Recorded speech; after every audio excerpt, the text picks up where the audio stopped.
Fala, prevencionista, tudo bem? Hoje estamos aqui para comentar um item que um colega nos pediu que comentasse.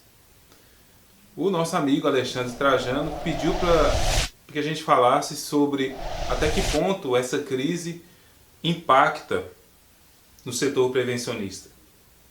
E é isso que nós vamos fazer, vamos comentar o que o colega pediu.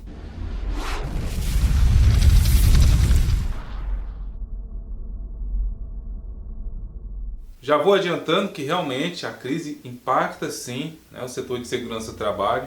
E aqui eu vou ler alguns números, né, referentes a essa crise brasileira. Em primeiro lugar, deixa eu conceituar a palavra crise. Né? Eu achei um conceito da palavra crise que eu gostei muito. Crise, momento perigoso ou de difícil evolução ou de um processo. Período de desordem, acompanhado de uma busca penosa de uma solução.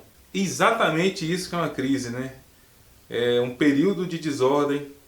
Só que nós, enquanto prevencionistas, temos que buscar uma solução, né? Período de desordem acompanhado de busca penosa de uma solução.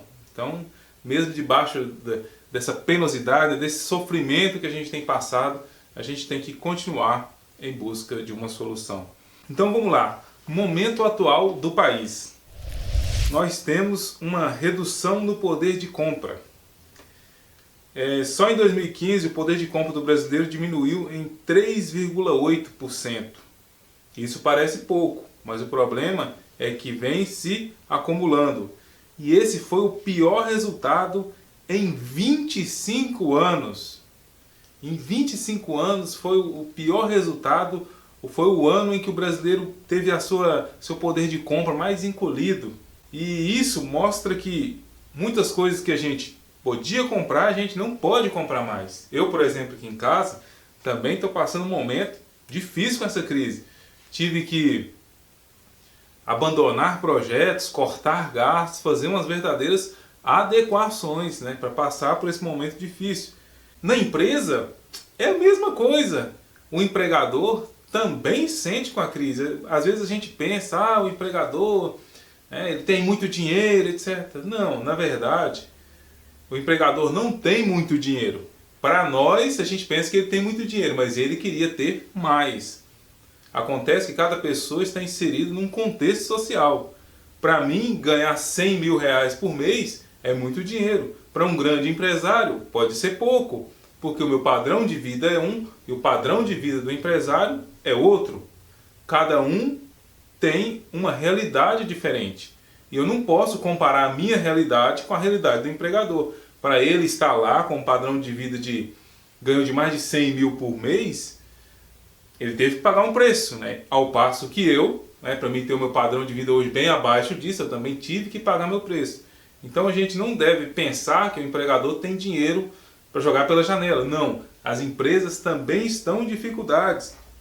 E por isso elas vão investir menos em segurança do trabalho. Isso é fato. Por exemplo, a queda na venda de veículos fez as empresas reduzirem a produção em 23% no ano passado e demitirem quase 15 mil trabalhadores. Nós tivemos aumento da inflação, nós tivemos aumento de desemprego, nós tivemos uma redução em um setor específico, né, de transporte terrestre em 10%. Várias empresas estão relatando que esse é o pior ano da história delas. Na segurança do trabalho é preciso fazer uso de recursos. Não se faz segurança do trabalho apenas por vontade. Nós precisamos de recursos financeiros. Nós precisamos de conseguir investimentos para nossas ações de segurança. E é aí que o bicho pega. Vamos lá. Primeiro vamos dar uma passada no mercado de trabalho, depois a gente fala especificamente da questão de conseguir investimentos dentro da empresa. O que a crise impacta no setor de segurança do trabalho? A crise faz o quê? A quantidade de empregos disponíveis diminuir. Segundo o Sintesp, em 10 anos o número de escolas de formação de segurança do trabalho mais do que quadruplicou. Isso mesmo, na Grande São Paulo, em 10 anos, o número de escola mais do que quadruplicou. E ainda segundo o Sintesp, hoje nós temos mais profissionais do que o mercado consegue absorver. Então vamos lá. Sem a crise, o mercado já estaria concorrido. E com a crise, infelizmente, o mercado fica pior. Milhares de trabalhadores estão perdendo seu emprego, né? Eu até li aqui que no ano passado, só as empresas do ramo de veículo demitiram 15 mil trabalhadores. Cerca de 15 mil trabalhadores. E infelizmente as empresas continuam demitindo. Então, é fato. Nas empresas, quando ela precisa cortar gasto, um dos setores que ela vai cortar gastos primeiro é na área de segurança do trabalho. E sabe por que isso? Porque a maioria das empresas não tem cultura de segurança. Quando ela tiver que cortar gasto, infelizmente ela vai olhar e falar: aquele técnico de segurança do trabalho que não está produzindo nada aqui na empresa, né? Ele não faz uma peça, ele não solda, ele não cola, né? Ele não assa biscoito no forno, né? Se for uma fábrica de bolacha. Então, vou demitir ele, porque eu preciso aqui na empresa realmente de quem produz. Só que o empregador não vê que nós estamos lá justamente para quê? Para cuidar de quem produz, para garantir a segurança de quem produz. A empresa pode reduzir a quantidade de profissionais de segurança do trabalho por 2 itens.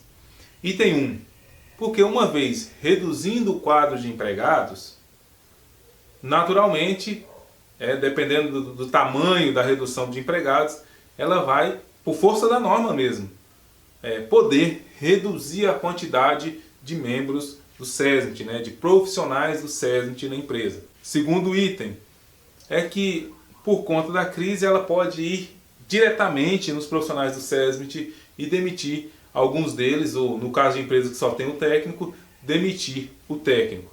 E nesse caso a empresa estaria indo contra a legislação, porque se ela tem em seu quadro de empregados a quantidade de empregados necessária para ser obrigatório contratar um técnico de segurança do trabalho, ela precisa manter o técnico, independente do fator crise. A empresa demite, diminui o quadro justamente por conta de quê? Da sobrevivência. Ela quer sobreviver, ela não quer quebrar.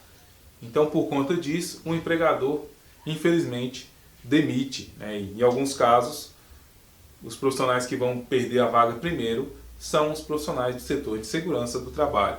O que a crise impacta no setor de segurança do trabalho? Diminuição de investimento. E eu quero que você entenda uma coisa importante. O dinheiro não sumiu. O dinheiro continua existindo. As pessoas continuam tendo dinheiro. Só que elas têm menos dinheiro, menos renda, menos emprego. E, consequentemente, as pessoas precisam ficar mais seletivas no uso do seu dinheiro. É o que eu falei que nós fizemos aqui em casa. Diminuir gastos. A empresa precisa fazer isso para sobreviver.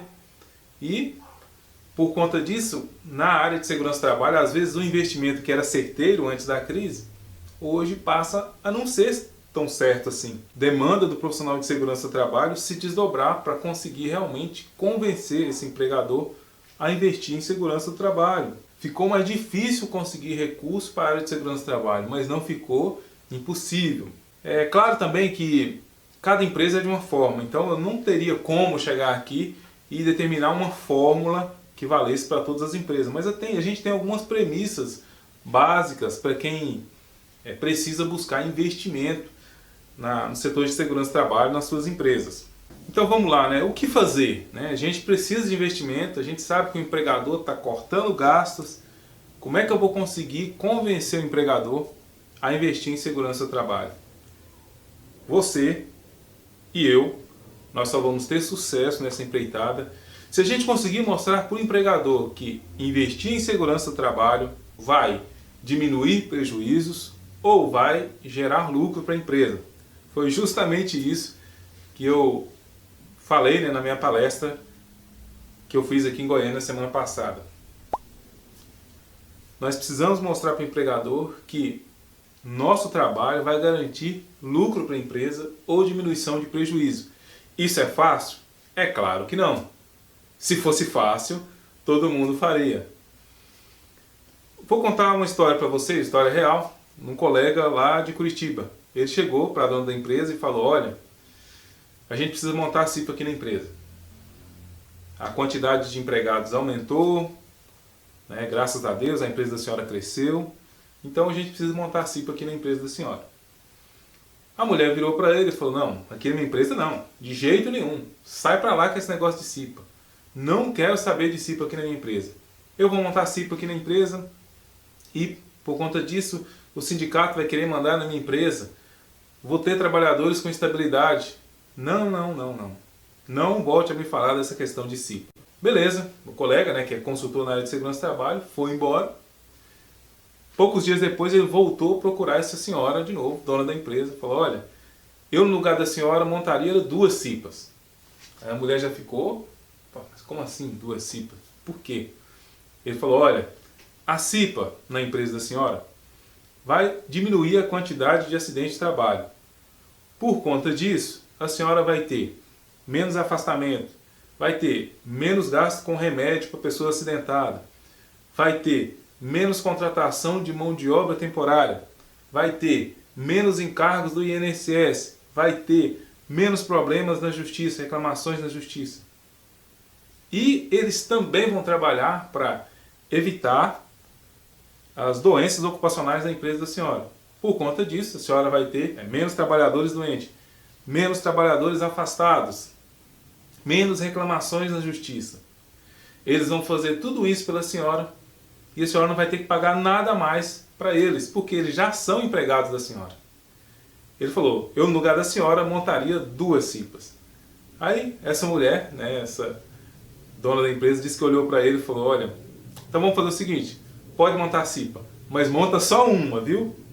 Então repare que esse foi um caso que ele mostrou com argumentos que a CIPA é importante para a empresa, coisa que muitas vezes a gente não faz. Nós precisamos mostrar com argumentos que a CIPA é importante, que a segurança do trabalho é importante para a empresa. Nesse exemplo, até foi um bom exemplo, mas a gente pode melhorar ele. Nas nossas ações de segurança, por exemplo, eu vou colocar uma proteção, né, numa máquina do setor de açougue, naquela corta-fita lá. Tá, como é que eu vou convencer o empregador a colocar uma proteção ali? Eu vou convencer mostrando exemplos de acidentes reais que aconteceram, mostrando o impacto que esse acidente causou na empresa. Quantos dias em média um trabalhador que sofre acidente na serra-fita fica afastado? Se ele entra na justiça, quanto em média é o gasto que a empresa tem para se defender na justiça? Quanto em média é o gasto que a empresa tem com a indenização desse trabalhador que sofreu o acidente? Qual é o impacto disso sobre o FAP, Fator Acidental de Prevenção da empresa? Reparem aqui, nós estamos falando de fazer gestão.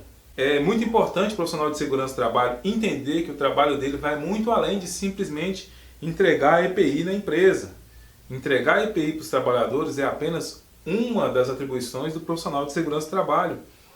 Ele precisa ir muito além disso, mas muito além mesmo. Fazer gestão é muito mais do que entregar EPI. É lidar com números, é ter bons argumentos para assim convencer o empregador a investir em segurança do trabalho. Se você e eu fizermos dessa forma, nós vamos conseguir sim que o empregador escute nossos argumentos. Exemplo também, ruído. Olha, a gente tem ruído elevado aqui na empresa e a gente precisa enclausurar um gerador, né, um compressor lá que está gerando ruído. Tá. Se a gente chegar para o empregador e apenas mostrar a ANR e falar: olha, se o senhor não enclausurar isso, o senhor vai pagar tantos de multa. É perigoso até o empregador rir na cara da gente. Por quê? Porque ele sabe que hoje em dia a fiscalização do Ministério do Trabalho é precária. Ele sabe que dificilmente o auditor vai na empresa. E ele sabe que o valor das multas é pequenininho. Então, em alguns casos, o empregador prefere o quê? Correr o risco. Tudo bem. Nós podemos ser multados? Beleza. Quando a multa vier, eu pago a multa. Ou quando o Ministério do Trabalho vier, a gente faz alguma coisa. Quando eu me formei em 2010, nós ainda podíamos lidar com a questão de multa, de valores de multa, de fiscalização. Hoje em dia não mais, a fiscalização está precária, o valor de multa está lá embaixo. Então, esse é um argumento que não cola mais. Qual o argumento que valeria? Se eu estou falando de ruído, eu estou falando possivelmente de insalubridade, sim ou não? O que eu tenho que fazer? Somar o valor da insalubridade, né, de todos os trabalhadores que estão trabalhando no ambiente e comparar com o valor que vai ser empregado para fazer um enclausuramento do ruído. Então eu vou lá somar os valores de insalubridade e desse impacto na folha de pagamento também, né? Porque a gente sabe que a insalubridade vai causar também outros impostos na folha de pagamento. Somar tudo isso e mostrar para o empregador. Somar também o gasto que ele tem com proteção auditiva. Somar também o gasto que ele tem com exames audiométricos. Somar também o gasto que o empregador tem com treinamentos, porque não basta fornecer o EPI. Eu tenho que fornecer o EPI e eu tenho que treinar o trabalhador. Opa! Viu quantos itens nós levantamos aqui?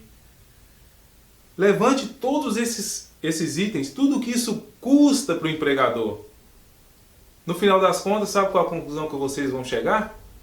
A conclusão que vocês vão chegar é que sai bem mais barato enclausurar o motor ou retirar o motor de dentro da linha de produção do que fornecer proteção auditiva para os trabalhadores. Esse exemplo vale para vários outros segmentos. Basta você adaptar. Então, concluindo, dá sim para fazer um bom trabalho em segurança do trabalho, mesmo com a crise. É claro, você vai ter mais dificuldade, principalmente o pessoal que está buscando emprego, vai continuar tendo dificuldade, mas o que eu vou fazer? Desistir? Parar? Sentar no meio-fio e começar a chorar? Isso vai adiantar? É claro que não vai adiantar. Não adianta eu ficar parado, paralisado, amedrontado, olhando para o problema, chorando ou reclamando. O que adianta é eu me levantar, fazer a minha parte, dar o meu melhor para que eu possa conseguir meu emprego, cuidando bem do currículo, fazendo cursos complementares, me mantendo informado de tudo que acontece na área de segurança do trabalho, distribuindo currículo para todas as vagas que aparecer, sejam elas presenciais ou online. Isso vai adiantar. Isso vai me ajudar a estar mais perto da possibilidade de ser contratado. E para mim que trabalho na empresa, para mim conseguir investimento, o que eu vou fazer? Ter bons argumentos, mais do que nunca. Nesse momento de crise, mais do que nunca, ter bons argumentos para convencer o empregador de que realmente, quando ele está investindo em segurança do trabalho, ele está diminuindo prejuízo ou ele está conseguindo lucro. Trabalhe com itens numéricos, trabalhe com dados, com estatística, com valores, e você vai ver que os seus argumentos certamente vão ser aceitos pelo empregador. Espero que nesse vídeo, que ficou até bem maior do que eu pensei que ficaria, possa te ajudar a ver que mesmo com a crise nós podemos fazer um bom trabalho. E principalmente, não adianta parar, sentar e chorar. Nós temos que ir para a porrada. Falou? Abração, a gente se vê. Tchau.